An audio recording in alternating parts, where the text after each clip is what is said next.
Alright, welcome to the Mediocre Maintenance Man. In this edition, I'm going to show you how to fix a coffee pot that the drip pause feature has been stopped working.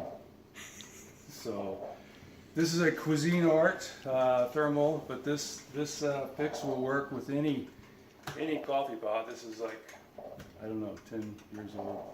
I don't know how old it is. It's pretty old. So, our drip pause feature, and I really want some coffee right now. I cannot wait until it ends, so I have to, but there's no drip pause, so this is how you fix it, right here.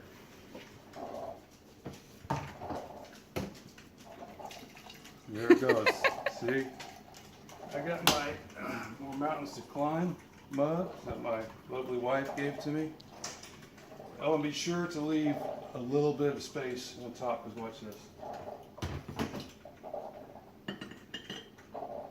There you go. It's fixed. That will work on any model. Any model. It doesn't have to be the Cuisinart. So, more mountains to climb, babe, even though we're old. Okay.